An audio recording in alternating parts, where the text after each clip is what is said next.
Hey guys, Dave here, and welcome back for another ad-free episode of FFBE War of the Visions. Lately on Global, Gumi has been shuffling things up quite a bit, and I've seen some rumors that the Death Machine raid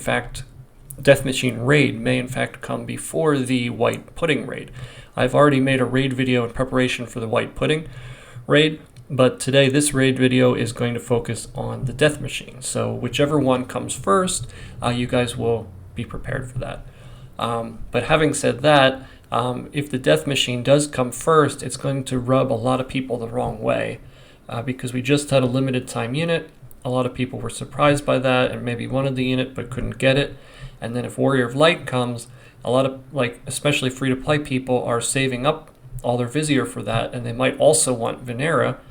So if they spend everything on Warrior of Light and then try to go for Venera, they might not get it. And Gumi knows that, and if they try to do that, it's just pure greed because they're hoping people will spend all their resources getting Warrior of Light because it's limited time, and then spend on Venera. But in reality, it could work either way if you get Venera and then go after Warrior of Light. So I hope they put the customers first instead of just greed because, you guys aren't stupid. I'm not stupid. We can also see through that.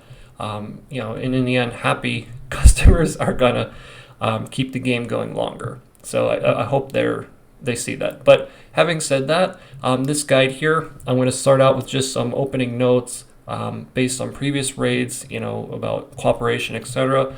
Then we're going to go in, we're going to take a look at the strongest units. Last time I kind of left out, the Esper Vision card gear part of it, but I'm going to throw that in this time as well. I'm going to show you a picture, give you some strategies, show the rewards, and then hopefully that'll give you everything you need to get prepared. So without further ado, let's jump in and take a look.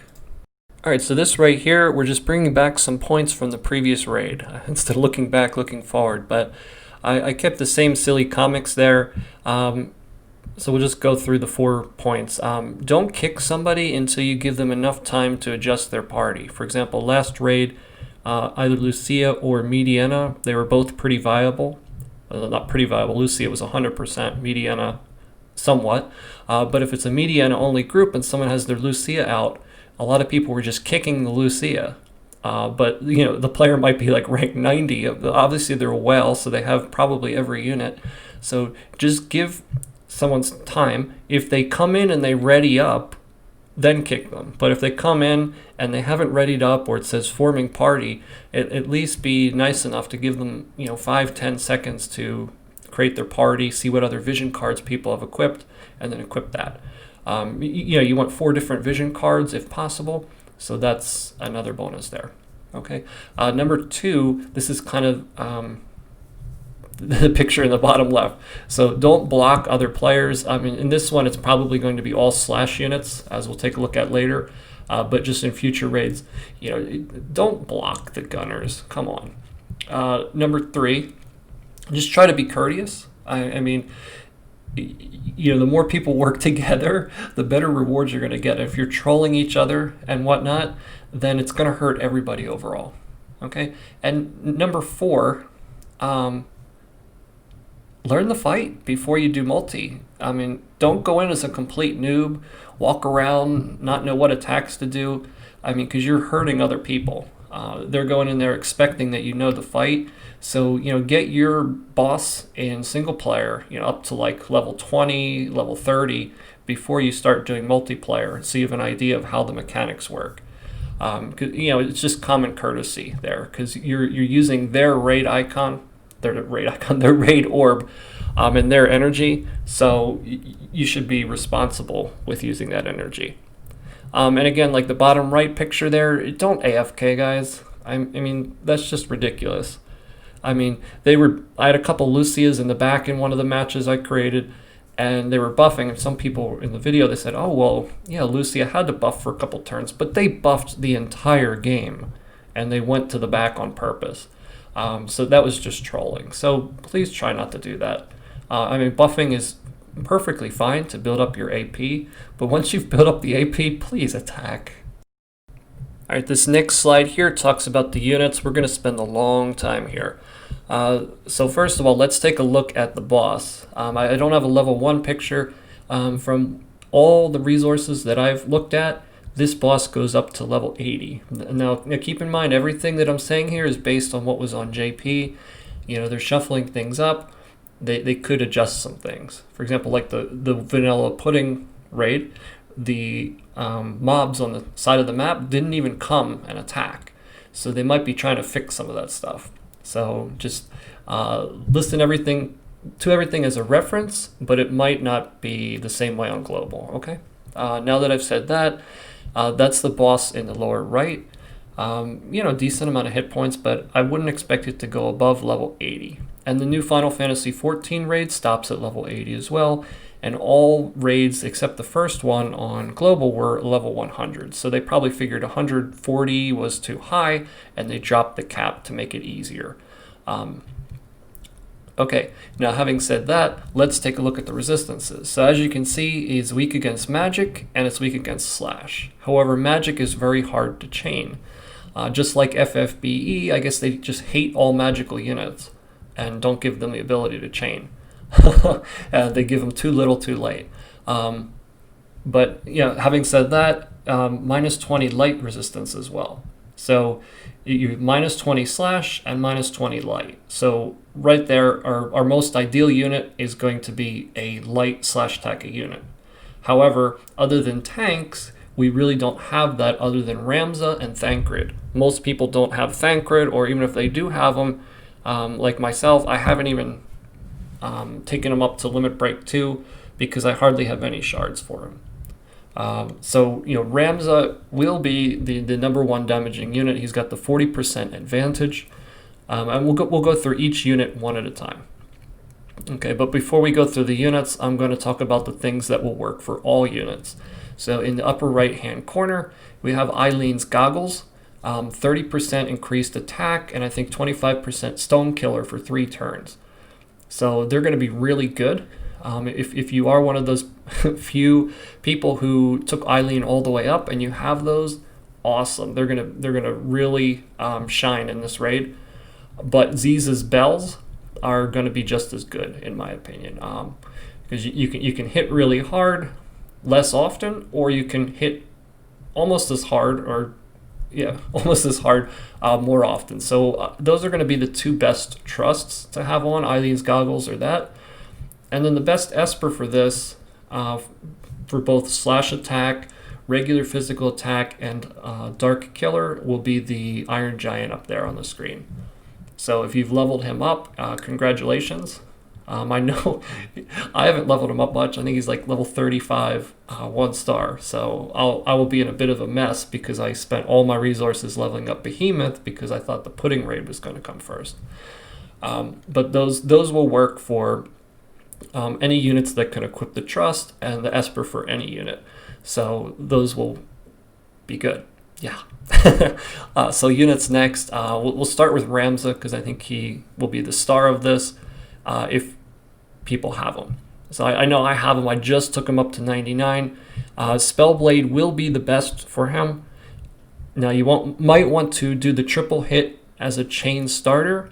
However, his Banish Ga Blade, not only does it do high damage and it's a light attack, but it also has a lot of dark killer on it. It has 25 dark killer on it.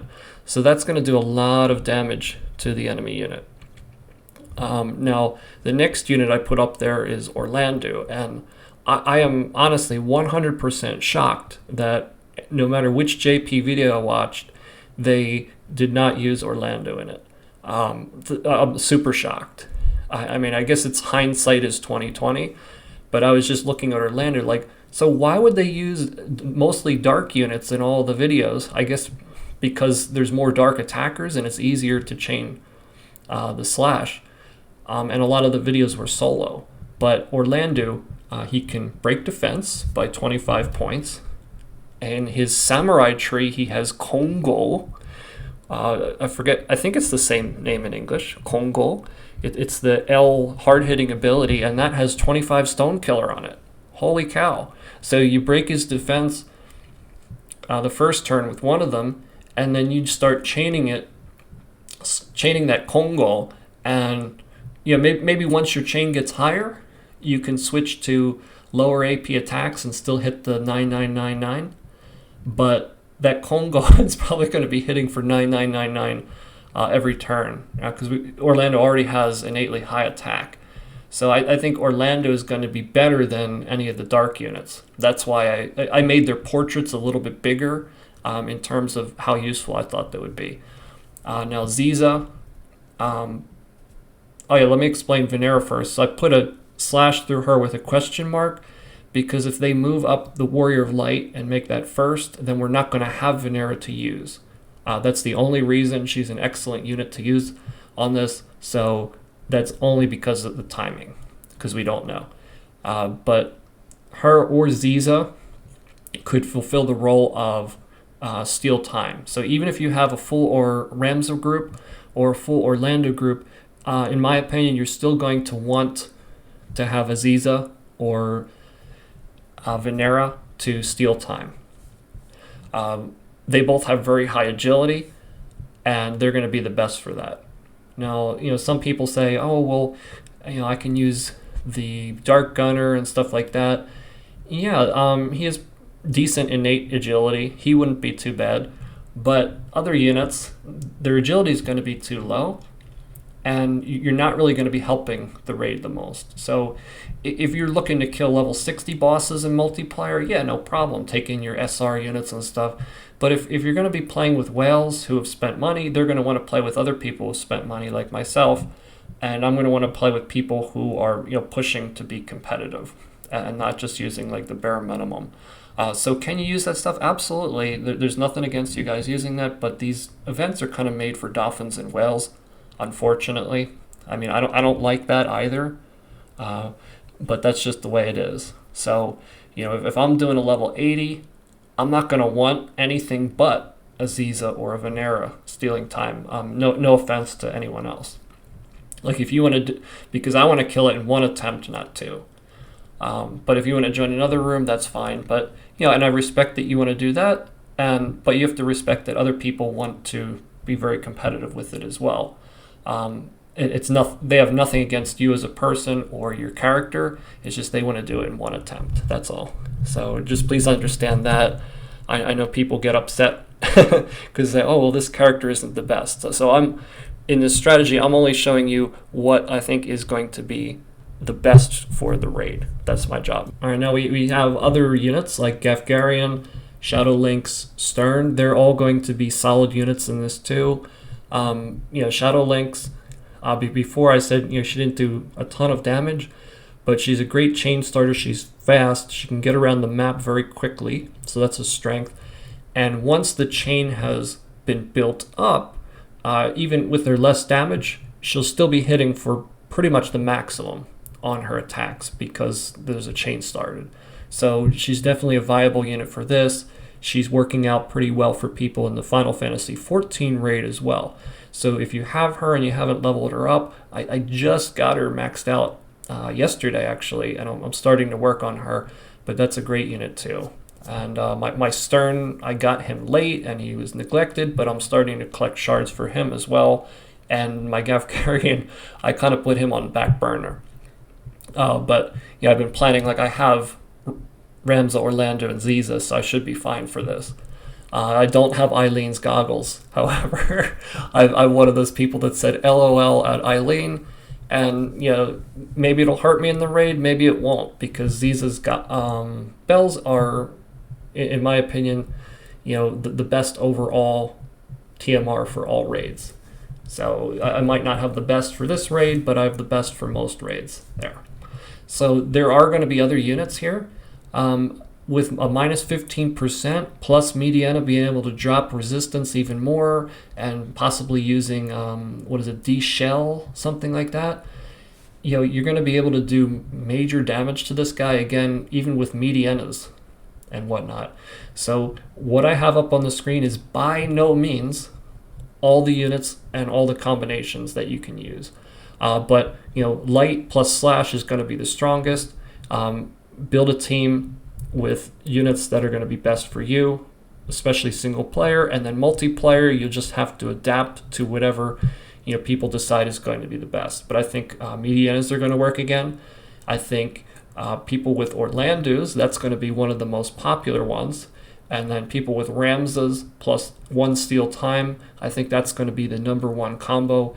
Now, Orlando has like the killers and stuff too, and he can drop defense, but he can't do the triple chain like Ramses to get the points up, and he doesn't have that extra 20% innate damage like Ramses does. So I see Ramses having the most potential, but since it seemed like people on JP were hit by surprise on this, and nobody was really prepared for it based on all the reactions and all the videos that I've seen. But we have had more time and we can be prepared for this. So I think those are going to be the metas, as I said. But we'll have to wait and see what Gumi does with it and how it works out. So next here, I'm going to show you just a picture of what the map looks like so you have an idea what's coming. All right, so I kind of borrowed this from offline. I don't know whose picture it was, but thank you. Here, this is most likely like a single player mission because we have Monty and we have Yerma there and only 2 dark units. But it's going to be in kind of like a flat arena with pillars, and there's going to be skeletons. However, in a lot of videos that I watched, the skeletons really didn't seem to be interfering with the battle. But like I said, Gumi might change that, or it might depend on positioning and whatnot. So at this point, we don't know. But you might be able to use them for AP gain at the beginning. You might be able to ignore them and they do no damage. Like I said, I really don't know. But, it doesn't seem to be too far of a distance to the boss. So you might be able to even reach him the first turn, which is good. And you can start, getting AP by doing damage to the boss. But yeah, that's pretty much it. There's not too much to show in this picture. All right, so what is a raid without fat loot, right? Doing it the first 5 times might be fun, but doing it 200, 300 times is not fun. Okay, it's a grind. It's boring. It's tedious. So there has to be some reward to make it worthwhile. This time, the Armor of Light. The main purpose of this, after looking at the +5 bonus, the 8 magic resist, is to augment many of the tank's weaknesses, such as Engelbert, Warrior of Light, who have a weakness against magic. But tanks like Rain, Freyva, and Whisper are already strong against magic, so it wouldn't really help them out too much. But the winner here is definitely going to be the barrier version, because you're going to get 20% boost against magic. So Engelbert's what, minus 20%? So you can set that basically back to 0. So it's going to make tanks like Engelbert more viable. It's going to make Warrior of Light a semi-magic tank, which is pretty cool too. I believe he's -5, so we put him 15 in the positive. And then later with the Fenrir vision card, etc., you can boost that up another 20%, boost it up another 15 with the Esperon. So there are more things on the horizon that are going to give magic resistance as well. Now the shield version, hey, that's not bad either, right? You're getting 15 defense, but on the golden armor you get 18. On the platinum armor you get 20 if you were lucky enough to get the shield, unlike me. But that's good as well, and it has 8 magic resistance, so it's kind of like an all-around good armor. Maybe good for guild battles if you don't know whether you're going to be up against magic or physical. You can kind of have almost the best of both worlds. And then once stats begin to stack in the future, it could prove useful as well. However, I'm going to be going after the barrier version first, because right now the tank's biggest weakness, Engelbert, etc., is that magical attacks. And then if you can boost that up by 20, hey, Mediana all of a sudden doesn't look so scary anymore, right? So you're going to be able to hold up against those. But great reward nonetheless. Now with this one, I think this is the first raid that introduced, what do you call it, like milestone rewards. So by reaching certain levels of the boss on solo, duo, and quartet, you are automatically awarded a piece of armor. Now on the current raid on FF14 at level 40 and level 79, you get a +1 and a +3, and you get that times 3. So you get 3 +1s and 3 +3s. Now I don't know what it was on this one. Cabbage would probably be more familiar with that since he was around on JP when that happened. Unfortunately, I'm not. But they might change it as well too, because the Western audience, let's face it, we don't like to grind. I hate grinding. I like something to be worthwhile in the end, have a sense of accomplishment, but I mean, having to grind like 40 plus hours in multiplayer for 1+5, I think that's way over the top. Unless they give us some way to automate multiplayer like single player, I think the current rate is kind of ridiculous. But either way, I would expect to get this reward more easily than the Alexandrite ring. That was kind of ridiculous and over the top. So yeah, and the crafting materials, all of them are permanent crafting materials. They're not limited time. Now the mithril ore, it's kind of a rare one that you can only get from chocobo missions, but the other ones you can buy in the shop or farm for other like weapon events. So at least try to get all the recipes, and you can always build up the armor later. But this is a great reward nonetheless. And if possible, I would try to get a +5 barrier version and a +5 shield, or 2 +5 barriers, whatever works for you. Yeah, depending on whether you're doing just PvP, PvE, or both. You might want to decide with future units, like look at my roadmap or whatever, find out what units are coming out, and then what you can use to, to try to make those units the strongest that you possibly can. Alright guys, so thanks for watching. I hope this gave you some insight. Again, most of the stuff I try to base on fact, but some of my opinions are in there as well. And this is by no means, every possible combination that's out there. So again, do what works best for you, do what is fun for you, because that's why we play this game. So recommendations are great, but you don't need to follow them. Okay. Having said that, also again in the description below, not description, I'll pin a comment to the top with the Discord information as well. This time I remembered to set it to a permanent link. I've already got a bunch of people in there, and I want to try to get as many people as possible so we can coordinate raids.